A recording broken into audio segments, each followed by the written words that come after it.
Okay, update from the R80 garage. It's been a while now. Got a pile of things done.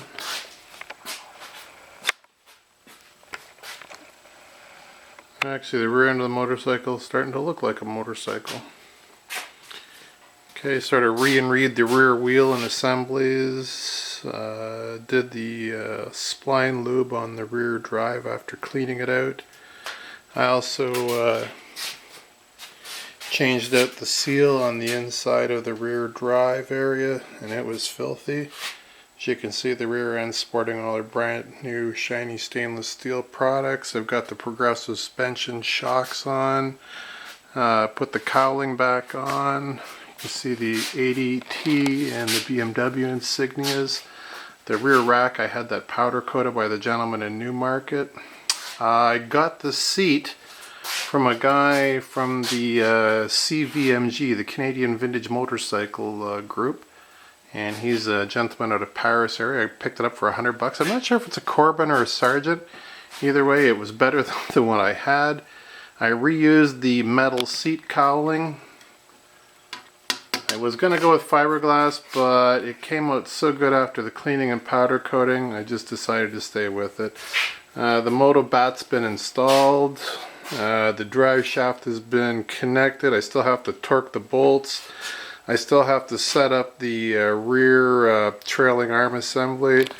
I've yet to go and proceed with the U-bolt and tightening on the lock nut assemblies. I'll have to do a day of just torquing everything. As you can see, the covers are off the heads. I'm sending the valve covers away for powder coating while I'm doing the push rod tubes. I'm not going to bother the carbs much. It's pretty close. As soon as we get the heads done, I'm going to be doing the seals on the front forks, and that's about it. Oh, and one more thing. I'm replacing the front brake lines 1, 2, and 3 with stainless steel assemblies. I'm going to have to find out what that costs. I hope it's not too much. I can't see it being a whole big deal. But you see, it's starting to look more and more like a motorcycle all the time now. And it's actually starting to look fairly pretty. I'm very pleased with my workmanship. The videos don't really do it a whole lot of justice. It looks way better, you know, when you're actually seeing it up close. It's like literally from the rear of the bike backwards I've refreshed it. I mean, that also includes a new clutch, a new rear main seal, and various different assemblies in and around the transmission area. Next it's the heads, then the forks, and then we can actually start assembling it all.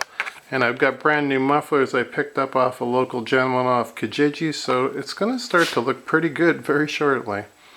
I'm hoping about another month, month and a half tops, and that's sort of making up for delays with powder coating. But while the powder coating's waiting, I'm going to, like, you know, roll the 1100 up on the lift and take care of its Hall effect assembly, as I still got to have something to ride this summer. Alright, so that's where we're at now. I don't think I've missed anything. I've got to put the airbox together, but that's kind of going to come as I do the heads then. That way everything can kind of go at once. But I'm really pleased with the rear end of the bike. It looks just, you know, spick and span. And since that's highly visible, I mean, you know, once the panniers are on and the fairing, I mean, you don't see as much of the main body of the bike, but you see lots of the rear end of the bike. It's looking sharp.